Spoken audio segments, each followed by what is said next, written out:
Good afternoon, everybody. Welcome to this afternoon's session. Hope everybody's having a great day so far.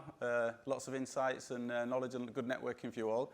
My name is Dominic Finn. I'm the Head of Transport at Climate Group. I'm really pleased to welcome you here today to this session where we're going to look at the role of policy in driving EV transition, specifically in emerging markets. You can see we've got a really good selection of speakers who are going to join us shortly. But before that, I just want to say a couple of words of context on this session. So as I said, we're talking about the EV transition. The EV transition is well underway. We can see growth in sales across all major markets.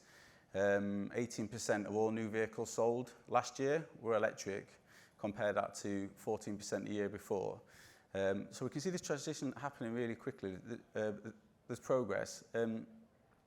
But the issue is that the transition is happening in a very uneven fashion. In many emerging markets, new vehicle uptake is around 2 to 3%, and that's a problem because we don't want any country left behind. We don't want all these clean vehicles just going to certain markets and other markets being the dumping ground for polluting vehicles. Also, if we're going to meet climate targets, to step back and look at the broader climate agenda, we need every country to be decarbonising its transport. It's worth noting that 15% of all greenhouse gas emissions are from road transport. It's the fastest rising sector of carbon emissions, and it's the biggest emitter, second only to coal production. So there's some bright spots in terms of the trajectory, but we need to do much more. We need to move much faster, and we need to make sure that this transition is a really global one where no country, no sector, no body is left behind. And that is a very difficult thing to accomplish, but we've got some really good examples, and we're going to hear about them, how policy's played a role in driving a transition in developed markets, namely the US and Europe. But we're going to really focus the discussion on what can we learn from what's worked in California and in the US, and what's worked in Europe, and how can we take those learnings and put them in place in emerging markets to allow them to accelerate this transition. So specifically, there's a whole range of different policies which are needed to drive the electric vehicle transition, to make electric vehicles affordable, to make sure that they're available in the varieties and volumes that people need, and make sure there's a really good charging infrastructure, comprehensive private and public charging infrastructure network in place. There's a range of different policies around it, but what we're going to focus in on today is supply-side regulation. Essentially means regulation on manufacturers of vehicles. And this has been incredibly effective in California, as many of you will know, but also Europe and the UK, where I'm from. In driving the transition, you can see a direct correlation when there's strong supply-side regulation and a spike in demand for clean vehicles. So that's what we're going to dig into. We've got a range of experts. We're going to have a panel discussion. But before that, I'd like to welcome the director of the Drive Electric campaign, Rebecca Fisher. Drive Electric campaign is a philanthropic initiative, has over 200 partners within across the globe. So Rebecca's going to be able to offer us a nice perspective from across the globe. Welcome, Rebecca. And I should say that Climate Group is a member of the Drive Electric campaign as well, so we're part of the network and enjoy being able to compare notes with a range of different organisations across the globe. But I've got a few questions for you, which we're going to dig into. But before that, maybe I'll just hand it over to you to say a few introductory comments. Thank you, Dom. I'm so thrilled to be here at Climate Week this year. I love that the theme is "It's time," right? Because it is time for a truly global EV transition. And you had mentioned in your opening remarks, Dom, the immense progress that we're seeing in e-mobility all over the world. And I'm reminded of WRI's Systems Change Lab came out with a statistic recently that across 40 different climate indicators that they analyzed, only one is on track for our climate-safe future. And that is the sale of passenger EVs. But that's, of course, due to a lot of hard work of a lot of individuals, part of the campaign. And at the same time, there are bumps along the road, hence the title of the session today. And I think we've all kind of heard in the news media, right, the purported slowdown in EVs, which is just not true, but there are some real bumps along the road. And one of the bumps that we're here to talk about today and that the Drive Electric campaign is working to overcome is the fact that the transition is not yet equitable, and that there's still this bifurcation in the market between EVs being available in certain markets and just not available, not brought into other markets. And so I think we'll talk more about this today, and I'm really excited again. Thank you all for joining us for the conversation. Thanks, Rebecca.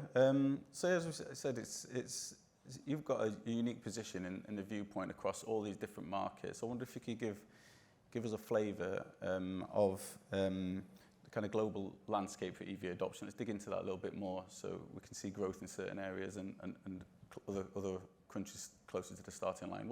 Can you give us a flavour of that discrepancy between, globally? Of course. We know that road transportation, right, is a huge source of carbon emissions globally.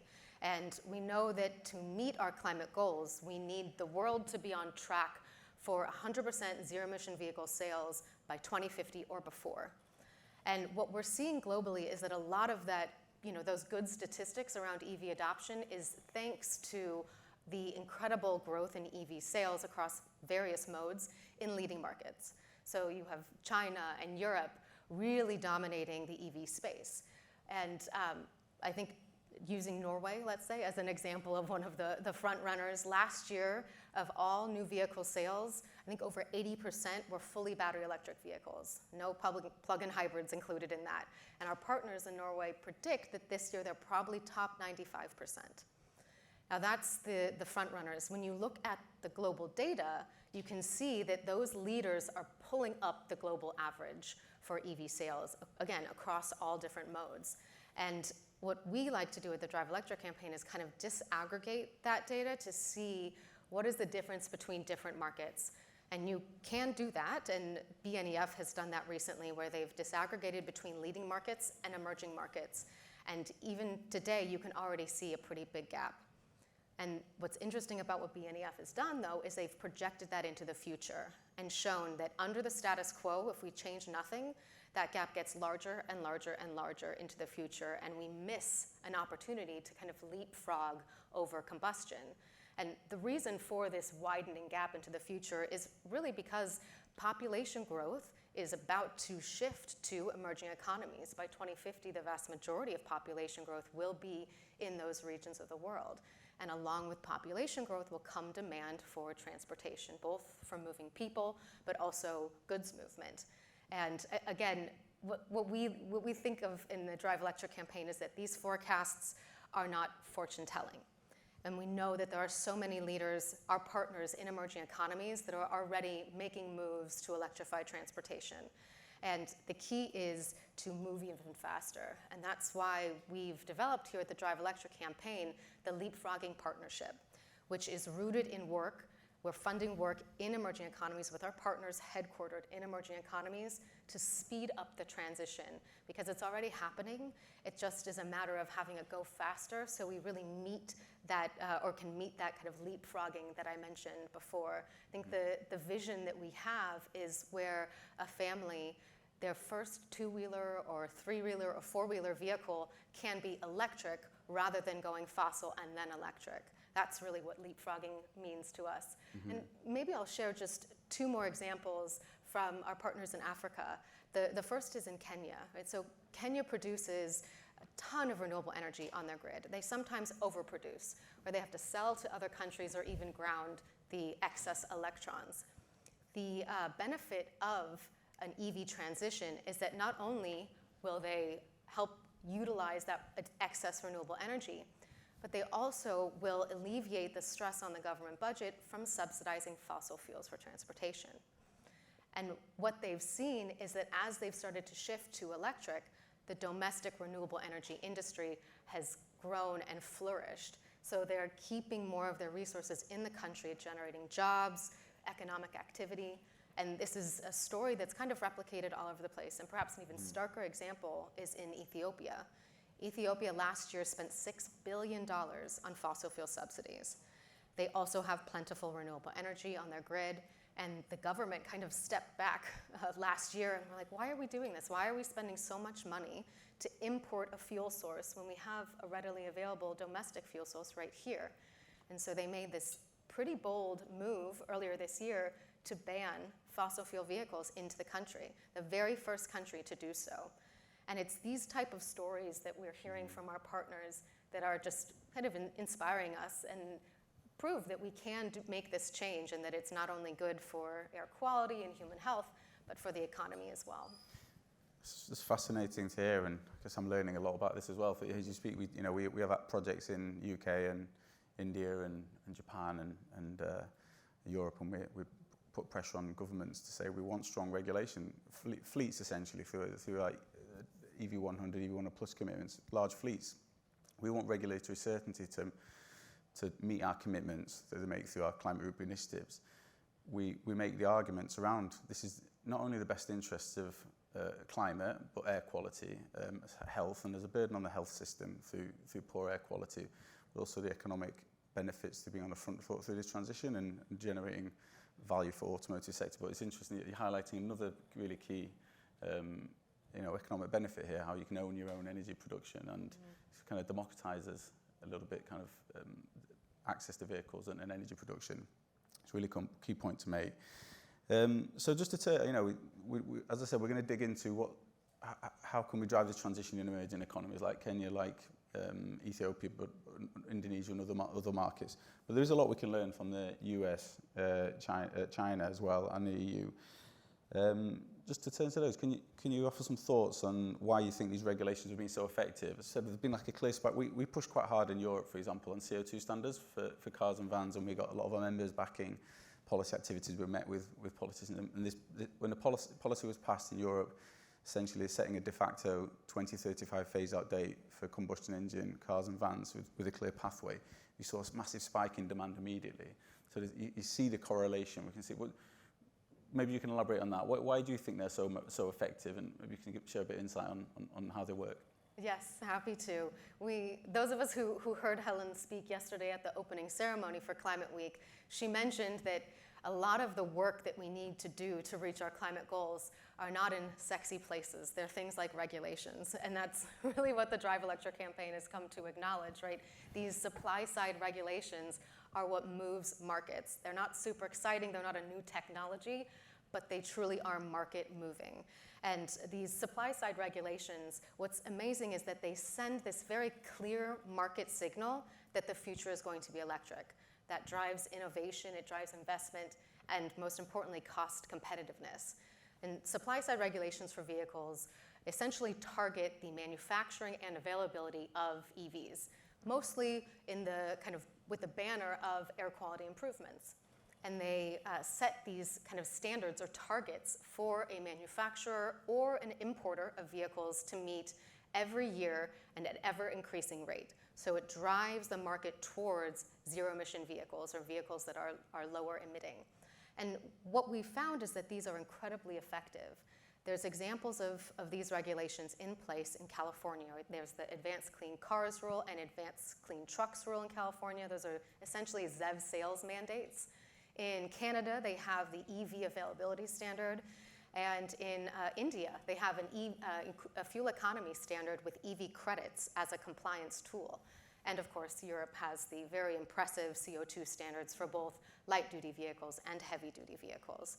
And what's so effective about supply-side regulations, it's kind of threefold actually. The first and most important reason why supply-side regulations are so effective is because they ensure affordability. So when a manufacturer is required to sell a vehicle, they will price that at a cost that the market will bear. So if I'm manufacturing vehicles and I price them at these high cost points, no one will buy them, and then I won't comply with the regulation. So it forces this drive down and essentially ensures affordability. Mm-hmm. The second reason is that it kind of builds the domestic market. I had already mentioned this a bit with the Kenya example, but it happens for both the EV and the renewable energy industry.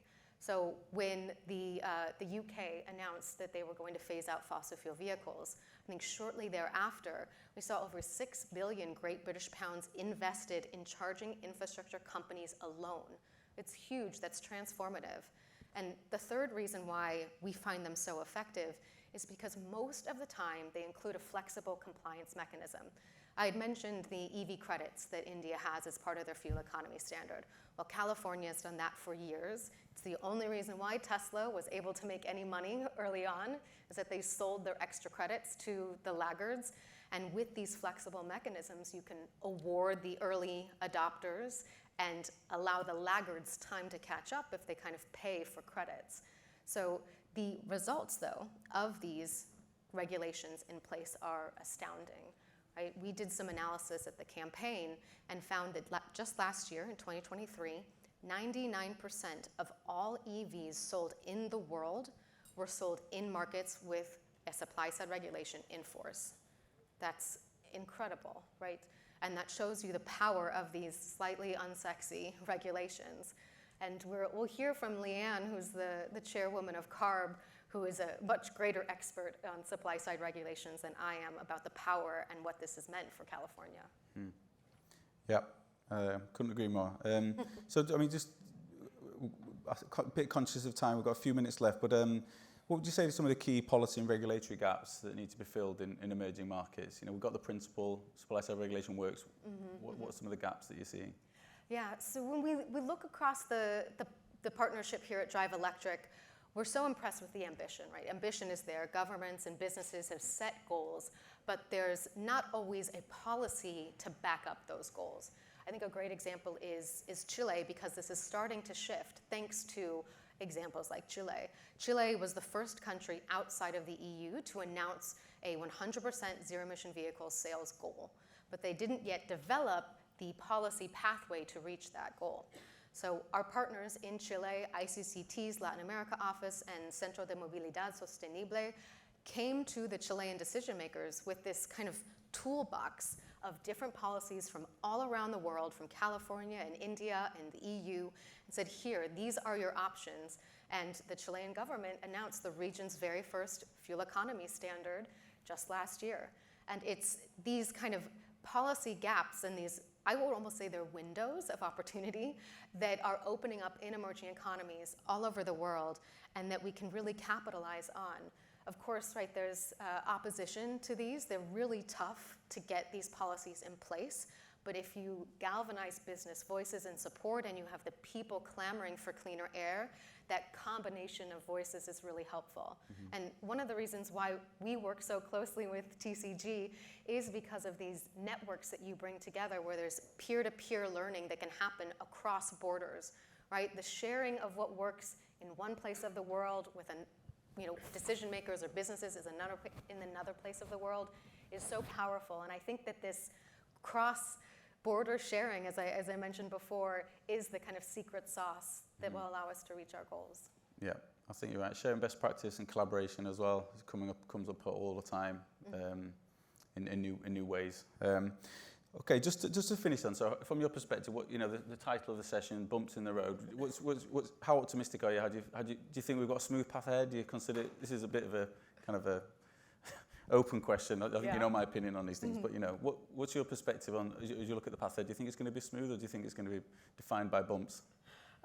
I think any technology transition will have some bumps along the road, but they're not insurmountable bumps. We know the technology, right? This isn't a technological problem, it's a political problem. And so our bumps will be overcoming opposition, our bumps will be overcoming perhaps lack of ambition, and while it will probably be bumpy, I think we'll have this kind of smooth idea of what it will take to get to our goals. So again, while I think it'll be a little rocky at times, I'm confident that we will get to where we want to go, simply because the leadership and ambition is there, particularly in emerging economies. Yeah, great. Well, thanks very much, Rebecca. I'd be delighted if you could stick around for the panel discussion as well. We're down one panelist, but I think now it's time to hear from some further experts. We are really lucky to have, as I said, a really good panel today. We have Chair Leanne Randolph, who is the chair of the California Air Resource Board. Hello. And we're also lucky to have Vanessa Bitani, Head of Global Sustainability at Volvo Cars, and also Rajneesh Kumar, who leads Corporate Affairs at Flipkart. So, yeah, we've got a really good panel, good perspective from different sectors, different regions. Thanks very much for you to all for joining us today. Hope you're enjoying the session so far as well. If I may start with you, Chair Randolph. California's been a global leader, and we've talked a bit about that with Rebecca in terms of establishing groundbreaking electric vehicle policy through your zero-emission vehicle program as part of our Advanced Clean Cars package. Can you share some factors that contribute to the success of that work and how they influence the broader US approach? Yeah, absolutely. So the California Air Resources Board is fortunate enough to be able to set standards that other states can adopt. And so what I think has been key to our success is clarity of purpose. The Air Resources Board has increasingly regulated emissions from combustion vehicles and now is setting that path towards zero. And in 2020, Governor Newsom, the governor of California, issued an executive order and told us unequivocally that we needed to consider bringing our light-duty fleet to 100% new vehicle sales, zero emission by 2035. And so we set to work on that immediately, and I had the opportunity to work with the board and the staff to adopt that regulation. And it's a very clear path with increasing percentages of zero emission vehicles year by year to get to that 100% by 2035. So having that very clear supply side clarity of purpose that we will make this transition, we are determined to make this transition, and we need to work together to do it. Great, thank you. And turning to you, Vanessa, so Volvo, one of the first companies to make commitments on electric vehicles. Some changes to your ambition publicly lately, but I think from our perspective still remain a true leader in the EV transition. In terms of the level of ambitions, certainly ahead of the market, it's perhaps not the way it's been reported across the board. But your ambition and your targets, just on the topic of regulation, as you put the targets in place and your company's committed to the transition, what role has kind of regulatory environment played in helping your company to make your commitments? Sure, and I'll start by saying, as Volvo Cars, we've been committed to full electric vehicles, and that commitment still remains. We've adjusted our targets a little bit, really to adapt to the market that hasn't really been able to keep up with the speed that we've been trying to keep, right? So right now we have 25% of our global sales are electric. If you add the plug-in hybrids, we're at almost 50%, and that's been fantastic, right? We don't invest in pure internal combustion engines anymore, and we actually stopped producing diesel cars this year. So we're well on our way, and we see that we're moving also quicker than our competitors. We welcome regulation like yours because it helps us with the transition that we're trying to make, right? But we see also that it's not linear, and this is where the challenge comes in, right? We have 5 fully electric cars on the market. We have 5 more coming by the end of, or by 2030. So we'll be ready for the market, but we see that the market's not there. There's still challenges for consumers to move to full electric vehicles. We see governments are pulling back incentives, and the infrastructure just hasn't been built out quick enough. And I have plenty of examples of that, where we can see differences in infrastructure rollout. But regulation really does help a lot, right? Because it shows the path that you want to go, just like you're saying, right? Okay, here's what we're going to do. Let's now get ourselves behind moving there. But we need more of that coming in, really. I can just give the example of California, right? You have, I think, 14,000 charging stations for electric vehicles. And sure, there's a disproportionate population there. But in Ohio, you have 500 charging stations. So that doesn't work, right? That's not going to get us there as fast as we need to go. Yeah. But we're committed to full electric.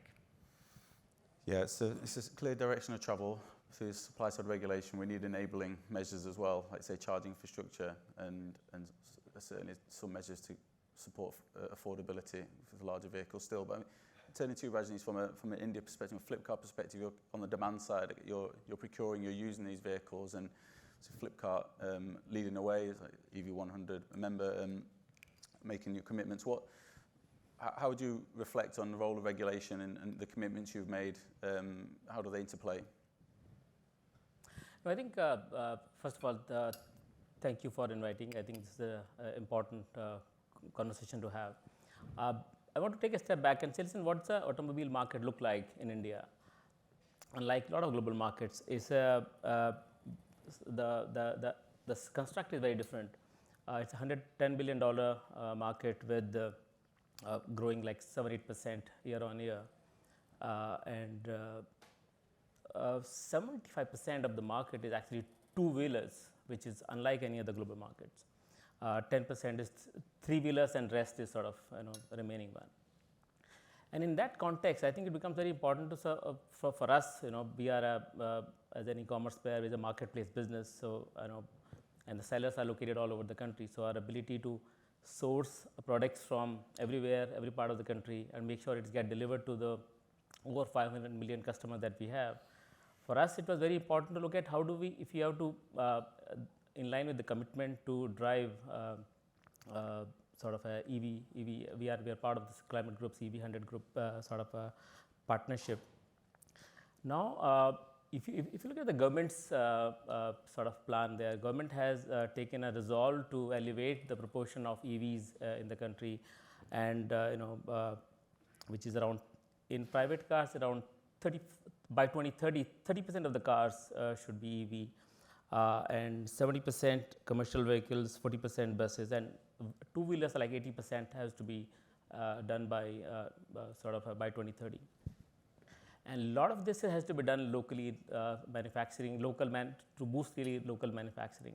Now, in that construct, when you sort of look at what are the policies which are actually driving some of these pieces, government is doing a lot from its side, and obviously there's a lot of demand push from a company like us, but it also needs to have enabling framework from the government. So government is working on tax incentive. There's a GST breaks for the consumer side to make sure that ownership is cost effective, and the cost of ownership is less. Similarly, there are tax breaks for manufacturers.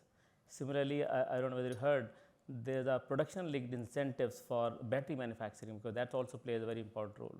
So there is a lot happening from the government's viewpoint, which is really encouraging manufacturers and the whole ecosystem players.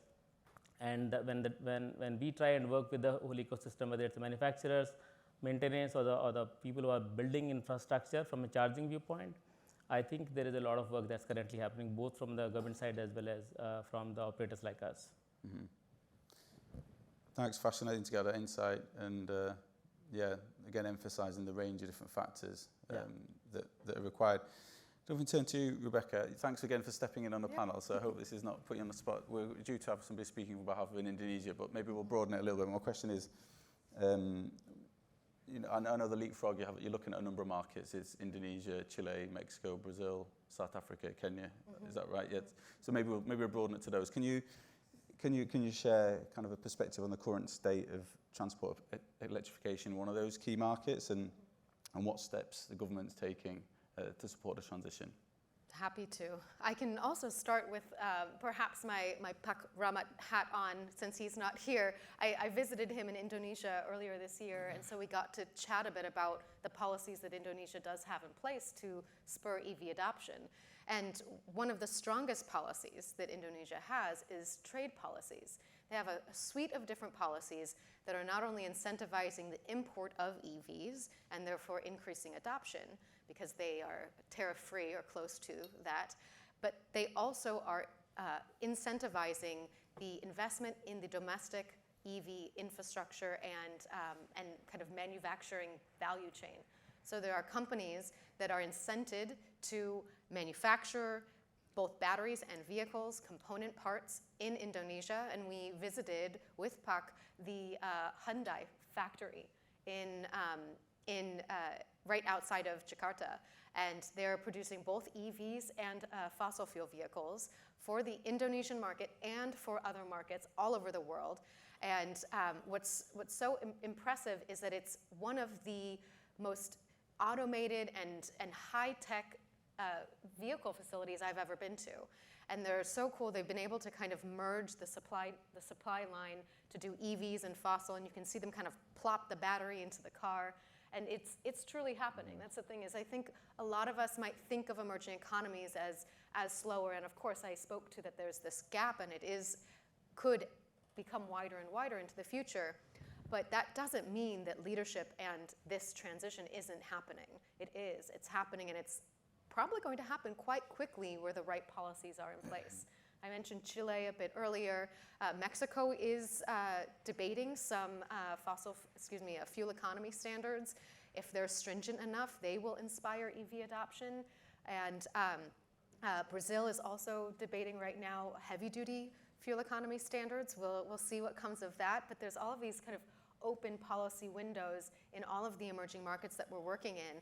And it's just a matter of, right, we take the toolbox of all the learnings from around the world, and which set of tools will a country choose to utilize to reach their goals. It's, of course, up to the countries and their decision makers, but I guess my main point is that it's already happening. Mm-hmm. And through learning from California's example, through investments from automakers that are first movers, it's going to happen quite quickly. I mean, in Delhi, right, we saw the increase in EV taxis just skyrocket because Delhi put in a really kind of stringent EV taxi regulation alongside the fuel economy standard that provided an incentive for EV production. So these are just some examples of how it's showing up in the work I do. And maybe if I may add to that, Rebecca, I think it's super important, like you said, with the regulations, the infrastructure build out, the incentives and things like that. Then ultimately, of course, it's a better driving experience with an electric car, right? So all the things that we want to do, we can bundle it all together, but the best thing is that it is a better driving experience for consumers, and that, you know, making it easier for people to make that transition, because we see that is still tricky, because having driven a combustion engine for so long, it may not be so easy to just jump into an electric, right? So having a transition through a plug-in hybrid, but also making that easier through the incentives and taking away fears of range anxiety and things like that. But then once you get people into the car and they feel, wow, this is a fantastic driving experience, right? It's quieter, it handles really well, it's much more efficient, then you bring it all together in such a nice way. And Rebecca, you mentioned about the taxi in Delhi. Mm-hmm. I think there is a legislative move by the Delhi government to sort of push even the e-commerce company and all the gig workers to make sure that transitioning to e-vehicles happen by 2030. So it's very rigorous, you have to follow that. Yeah. So, yeah. So it kind of leads on a bit. You point around, you know, visiting the factory in Indonesia, Hyundai, the automotive sector, and we've got it on this panel as well. The collaboration as well, like what the role of the different stakeholders. Just to turn to you, Chair Raunoff, as you know, as you push through the ZEV mandate and the ambitious, you know, world-leading regulation in California, what was the conversations you were having with the automotive sector, and what was the collaboration there, and what can we learn from, what can emerging economies learn from that? Yeah, I mean, there was a lot of close collaboration in kind of thinking about the timing, about the markets, thinking about infrastructure. I mean, we have deployed a lot of strategies to increase infrastructure to ensure that it's available for customers. And I think it's really key to understand that it's not just about, oh, you know, there's going to be a zero-emission vehicle. It's also about ensuring that, for instance, we have strong battery durability standards, that we have state of health standards that automakers need to meet, so that as these vehicles move into the used market, customers know what they're purchasing, and they understand what their warranties are, and they can feel confident that they're buying a used vehicle. And something that we're thinking about in our next iteration of Advanced Clean Cars 2 is, how do we think about consumer education? You know, how do we think about making resources available so people understand, charging strategies, how all that works, and really helping to educate consumers as they make the transition. And it's, it doesn't have to be super complicated. And we are working with our sister agency, the California Energy Commission, to make it even smoother. They are working on charging reliability standards to ensure that chargers that receive state funding are reliable to their customers, and they're also really looking closely at interoperability. How can different vehicles use different standards so that, different chargers, so you don't have to have 10 apps on your phone. And so, trying to get into sort of how customers are feeling about it, and what are the opportunities. I think driving a fully electric vehicle doesn't need to be that complicated. And so just having that kind of extra bit of education, I think will really help. Yeah, I couldn't agree more. And I think, you talk about that in the California context, as a based in the UK or whatever markets we are, those challenges are the same, that consumer education bit. And just to build on your point, Vanessa, that, it's the better to drive, but if you get the charging infrastructure right, it's actually easier. It's actually easier to put energy in your vehicle. It's not only is it not complicated, it's actually easier. But yeah, that's where government intervention is really needed to get to that place until the market can take over. But maybe you, Vanessa, to turn to you on a kind of similar topic. How have you worked with governments? And if you can talk about emerging economies in particular, that'd be great. But how have you worked with governments to create win-win scenarios for both regulatory compliance and market growth? So I think actually want to build on something that Leanne was talking about in terms of educating consumers, and in that sense working with the government as well. In our new EX90 cars, which are being produced in the US, we will have what's called a battery passport, and that is a regulation that's coming in the European Union in 2027 that we've chosen to move ahead with. Basically, it's a QR code that will be inside every car that each consumer can scan, and it really acts like a passport, right? So it gives you all the information about your battery. What service has that battery had? How long has it been in the car? Where did all the materials come from? And helping us to really trace the supply chain of the materials, to try to give consumers more information about their batteries so that they can feel more comfortable in particularly with a used car, right? Where does that come from, and how has that been taken care of throughout its life? So I think things like that help to give more confidence as well, and help to drive the use of both the new vehicles and the secondhand vehicles. So that's really where regulation has kind of given us an indication of where it's going, where we saw an opportunity to do something better for our consumer. And I think that helps also, and those are the kinds of things that really can come into the emerging markets as well, where we can use a lot of the tools like you mentioned, right? We've got a full toolbox of things, which is both from a regulatory perspective, again, with charging. We see, for example, in Brazil, really high adoption and really good growth in the electric vehicles, but at the same time we see the infrastructure really concentrated around the cities. And that makes it very difficult then, again, for people to really go all in with electric. So I think there's a lot of things that we can do, and if we try to be a bit more creative and bring consumers along on that journey with us, that really helps. Yeah, I absolutely agree. And you mentioned range anxiety earlier, and a battery. It's about, a lot of it's about confidence. I think a lot of these perceptions are not founded on facts. There may be a kernel of truth in them, but they've been often exaggerated. So there's a lot of education to give people confidence. And to your point around, within a place like Brazil, big country, you need a comprehensive network of charging infrastructure, and we see that everywhere as well. So this transition is uneven across globally, but also within countries as well. And I guess you see it in the US as well. Part of CARB's job is to try and get other states to follow as well. But we are seeing kind of inequities within countries as well. We see it in the European Union too, right? Where absolutely, you've got a concentration again of chargers in the Netherlands, Germany, and France, and then the rest sort of spread out across the rest of the countries. That it makes it difficult. And where do we see the biggest adoption of electric vehicles is in those countries where the infrastructure is built. Yeah, I absolutely agree. Just turning to you, Rajni. So from your perspective, a delivery, a consumer delivery company, what kind of regulations will support the electrification of the vehicles you're using, the delivery vehicles, and what kind of vehicles are you using as well? It'd be interesting. Well, I'm interested in the difference between the kind of the vehicles that you have in your fleet compared to, say, Europe. But if you can talk about the role of regulation in supporting. No, as I mentioned earlier, I think Indian market is overwhelmingly a two-wheeler market, and I think when you look at the way the demographics have sort of developed, so I think our focus is also to work with ecosystem in a sense that people who are manufacturing two-wheelers, people who are building maintenance, people who are building infrastructure of charging. I think we sort of co-design and procure and deploy this infrastructure in partnership with them.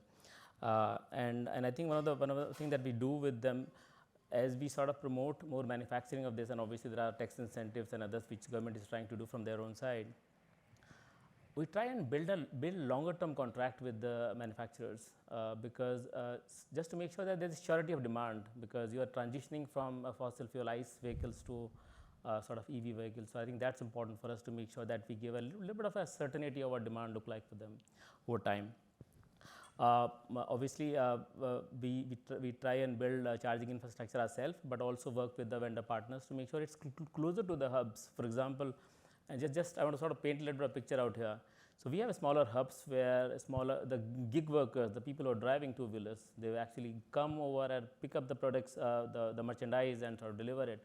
So if the charging infrastructure is closer to the hubs, then it becomes all the more easier. And third important one is, if you look at that, we are also looking from more sort of inclusive way in terms of, we also want to create more opportunity for gig workers in terms of the job opportunity, and I think that's an important play for everyone in the country, including the government. And we want to make sure that our social construct our business is built around that community to create that opportunity. And it becomes very challenging for those people who could potentially drive two-wheelers to afford. It's very expensive. So we try and work with financial institutions, banking partners to make sure that the cost of ownership is sort of less, whether it is about some subsidization of down payment or interest subvention or many other pieces, so that the cost for them is slightly lower and they are able to sort of use that opportunity. Similarly, I think in addition what we do, we work with India is 28 states and more union territories. So we have to work, and every state may have different policies on it. So we not just have to work at the federal level, but also make sure that we work with policymakers at the state to make sure that all those policies come together to support all those opportunity of creating more opportunity, making sure transition happen faster, and also consumer doesn't suffer, because ultimately the whole project sort of a business goal for us is also to bring everything together to fulfill a wish which consumer has, to make sure that products coming from supplier get delivered. So our commitment on, as I mentioned earlier, by 2030, all consumer facing last mile delivery will become EV, and that's our commitment. This is we are working backwards with all OEMs and manufacturers to make sure we are able to drive it. Wherever we need policy change or policy advocacy, we work with the governments, we work with institutional partners to make sure that we are able to bring those changes. Obviously, it's a long journey. But we have a willing partner in ecosystem, we have a willing partner in the government. And in addition to not just EV, I think there's a lot of focus by the government itself to change the energy construct also. So there's a push to create 50 gigawatt of renewable energy by 2030. So not just EVs, but also what energy goes into EV is also becoming cleaner and environmentally safe. So there's a very collaborative work happening across, but obviously it's a long journey ahead. Yeah, no, I totally agree. Collaboration across sectors as well. It's not happening in a silo. I'm afraid we're going to cut the panel slightly short just to give us a chance to speak to Rahmat Kaumuddin, who's actually able to join us. I'm sorry to cut it off a little bit short, but that was a fantastic panel. Thanks everybody for sharing all the insight. I think just as a closing comment, I think it's really come through how important this strong regulatory direction is that comes through supply side regulation, but it's not enough on its own. You need all the enabling measures, and you need companies, and you need all stakeholders to commit to this as well. It's not one silver bullet, but it is absolutely essential. I think that's come through really clearly. Thank you all for your contributions and your time, and if everybody join us in giving the panel a warm round of applause. Thank you. Thank you.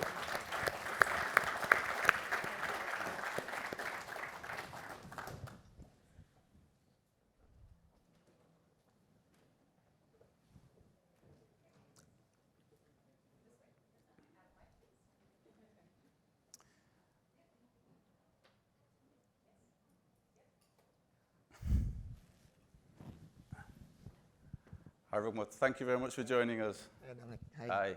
Great. Well, great you could join us. Please take a seat. Yeah, we're good to get this chance to hear from you a little bit on this agenda. I mean, we've referenced, Rebecca took your role slightly, spoke on behalf of Indonesia and Indonesia's journey. But I think we've got 5 minutes, so not a great deal of time, but I think it'd be really useful for for the audience to hear a little bit from your perspective around the EV transition. Where is it in Indonesia, and what role do you see as a policy in really getting you towards a zero-emission transport system? Yeah, maybe quickly, just let me explain roughly where we are and why this is important for Indonesia.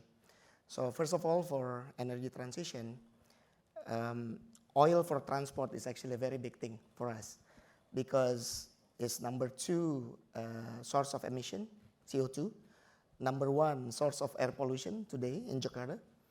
And we actually spend $15 billion to import. 60% of the oil is import. And we actually spend about 7 to 8 billion for fuel subsidy, which is very, very difficult, right? And then you cannot just stop that. So I think what we want to do is, what we believe is if we shift to EVs, we actually get maybe quadruple benefit for doing that. But of course, it's very challenging, like maybe what everybody is facing. Today in Indonesia, our journey maybe started in 2019. So we issued a policy to speed up, to accelerate adoption of EV. It's November 2019, we have a presidential decree, and then COVID happens. So not much going on after that. But when in 2022 happens, we start picking up again, and we get a couple of investments from Hyundai and Wuling. And that's when, sales started. But what we also did is that we have at least double 2 regulatory incentive that we push. The first one is we give incentive 10% of the car. So if you buy EV, you get 10% discount through lower value-added taxes. We have 11%, we give them 1, but the requirement is it has to be made in Indonesia. The car should be made in Indonesia. But then we realized after that, the sales go up 70%, from 10,000 to 17,000. But then we realized is that not that many options at that time.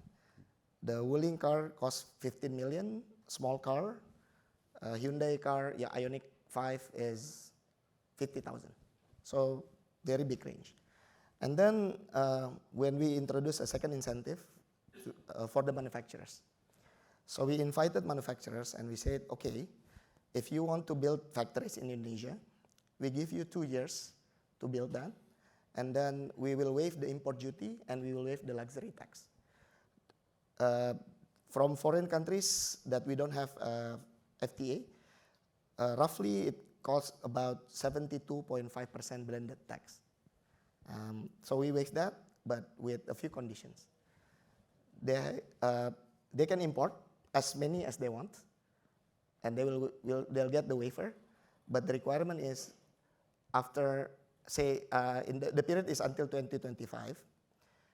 They can import whatever they want, but they have to produce the same amount of what they import until 2027. So similar timeline.